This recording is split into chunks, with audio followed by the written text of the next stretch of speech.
नमस्कार, मेरा नाम है कृष्णा विष्ट और आप देख रहे हैं जनसत्ता फटाफट। चलिए नजर डालते हैं आज की बड़ी खबरों पर। उत्तर भारत में आज सुबह से ही मौसम का मिजाज बदला बदला रहा। दिल्ली, नोएडा, गाजियाबाद और आसपास के क्षेत्रों में आसमान पर घने बादलों की चादर छाई रही। सुबह होते ही कई इलाकों में अचानक बारिश शुरू हो गई, जिसने कुछ समय के लिए गर्मी से राहत दी, लेकिन साथ ही ट्रैफिक जैम और जल भराव की समस्या भी खड़ी कर दी। कामकाजी लोगों और स्कूल जाने वाले बच्चों को फिसलन भरी सड़कों और भारी ट्रैफिक का सामना करना पड़ा। तेज हवा के झोंकों के साथ आई बौछारों ने वातावरण को ठंडा तो किया, लेकिन उमस की वापसी ने दिन चढ़ने के साथ लोगों को फिर से परेशान किया।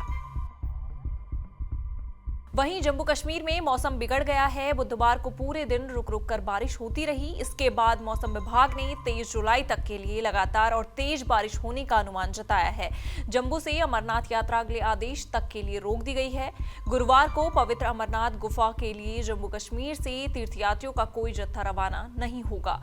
वहीं अमरनाथ में खराब मौसम की वजह से मडस्लाइड भी हुई, जिससे बालटाल ट्रैक को बंद करना पड़ा और मडस्लाइड के कारण यहां एक श्रद्धालु की मौत हो गई, तो वहीं 8 अन्य घायल हो गए।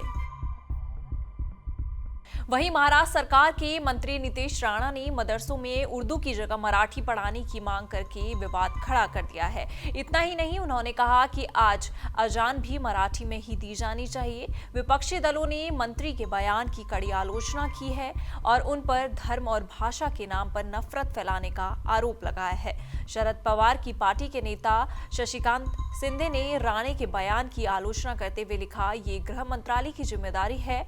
गैर जरूरी तनाव पैदा करने की कोई जरूरत नहीं है। अगर वो चाहते हैं कि मदरसों में मराठी पढ़ाई जाए तो उन्हें कौन रोक रहा है।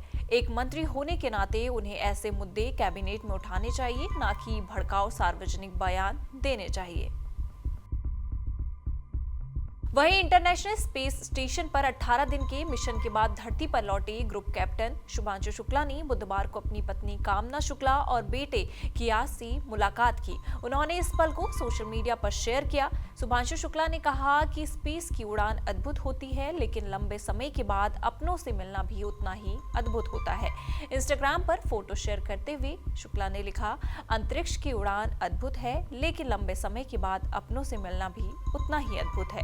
मुझे क्वारंटाइन में गए 2 महीने हो गए। क्वारंटाइन के दौरान परिवार से मिलने के लिए हमें 8 मीटर की दूरी पर रहना पड़ता था। मेरे नन्हे मुन्नों को बताया गया कि उनके हाथों में कीटाणु हैं, इसीलिए वो अपने पिता को नहीं छू सकते। जब भी वो मिलने आते, अपनी माँ से पूछते, क्या मैं अपने हाथ धो सकता हूँ? ये बहुत चुनौतीपूर्ण था।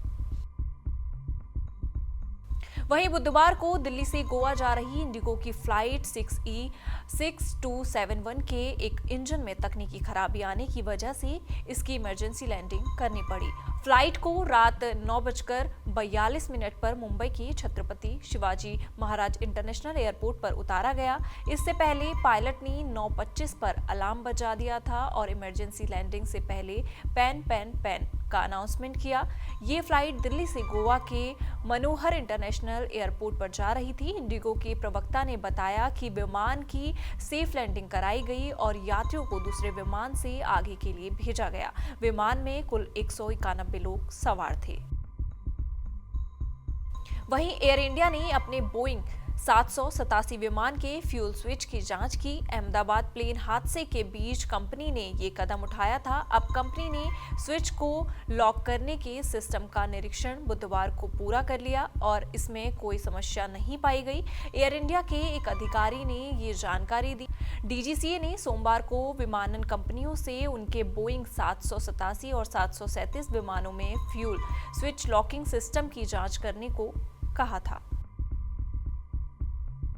इन सारी खबरों पर आपका क्या कहना है? आप हमें कमेंट सेक्शन में जरूर बताइएगा और इसी तरह की देश दुनिया की खबरों के साथ जुड़े रहने के लिए देखते रहिए हमारे साथ जनसत्ता।